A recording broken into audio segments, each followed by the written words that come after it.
Anyway, we're going to talk about HMS Warrior. It's actually called the ship is actually called HMS Warrior 1860, and we'll explain that'll come out in the talk.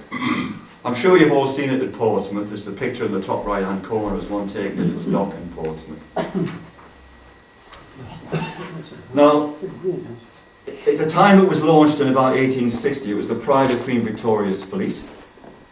It was the first iron-hulled armoured battleship, powered by steam and sail. At the time when she was launched, she was the largest, fastest and most powerful ship. And the reason she was named Warrior was because a distinguished third-rate ship of the line had just been broken up of that name, and they transferred the name to this ship, Warrior. Now, she was built for one reason only, because at the time we were frightened the French were going to attack us, because we weren't on very good terms with the French at the time, in the middle of the 19th century. And the French had just launched the first ironclad warship, La Gloire, by a naval architect called Delorme. So the Admiralty decided the British needed to respond. So Warrior was built. And it had to be, the first law of the Admiralty said, superior in speed, armament and size. They wanted to make it so that France would just not invade across the Channel. And there were two ships like her and Black Prince. And it was Isaac Watts, no relation, I don't think, chief constructor to the Navy, and the chief engineer, Thomas Lloyd, developed the design. And the really revolutionary idea was to house the main guns, boilers and engine in what they called an impregnable armoured box, or citadel. This was constructed from 4.5-inch thick wrought iron plates, think of that, bolted to 18 inches of teak, then mounted on the 1-inch thick plating of the hull itself. And all behind that there was even more frames and more timber lining. A total thickness of 2 feet. Yeah, well, Archimedes principle. The bow and stern were added to each end of this well-armoured box and were constructed of wrought iron plates 1-inch thick. It's amazing, actually. And watertight compartments or bulkheads were formed to limit the spread of water inside the ship if she was hauled. This technique was the first time this technique was being used, and it was soon to become worldwide practice on every ship, but it was the first time it was used to have these bulkheads. Now, the thing about it was that Portsmouth and Chatham, where all the ships, the wooden sailing ships had been built, could not build this ship. So the ship was built by the Thames Iron Works and Shipbuilding Company of Blackwall in London. And it was launched on the 29th of December 1860, and it cost, and we know exactly, £377,292. It was interesting because they launched it in the middle of December, late December, 29th December, they couldn't get it down the slipway, it was frozen to the slipway. So, by various means, they finally got it down. One of the means was hundreds of men running backs and forwards to get the ship to rock, and then it came down the slipway, when they actually got rid of the ice in the breezes. It's rock and roll. Rock and roll, yeah. And as she came down the slipway, it was shouting, "Godspeed the Warrior." The British were a bit jingoistic at the time. Well, today. Now, the morning after she was launched, she was moved to the Victoria Docks in London for fitting out.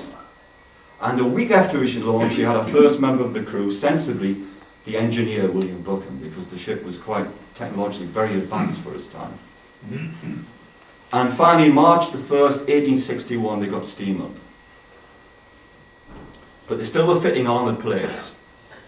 And she left the Thames for Portsmouth on September when they finished it, she left the Thames for Portsmouth on September the 19th, 1861. She was actually commissioned on the 1st of August of that year. And her captain, the first captain, was the Honourable Arthur Cochrane. He was the third son of Admiral Thomas Cochrane. And she took control at that time the largest warship in the world. About 9,137 long tons. She was 60% larger than the La Gloire in displacement.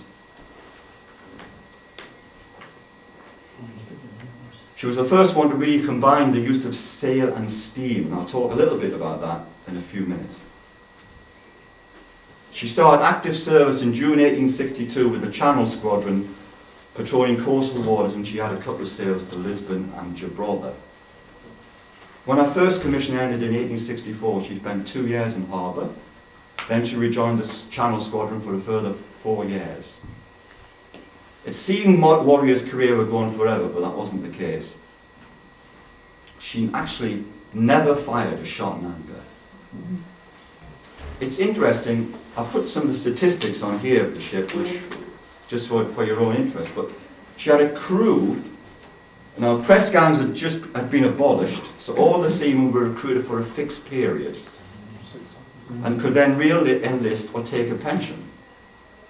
She had 50 officers and 656 enlisted men as crew. And the interesting thing is the majority of the crew had to do physically extremely demanding tasks. One such duty was the raising of the heaviest anchor ever put on a ship of 5.6 tons, which had to be raised manually, because they had no hydraulic system to raise the anchor.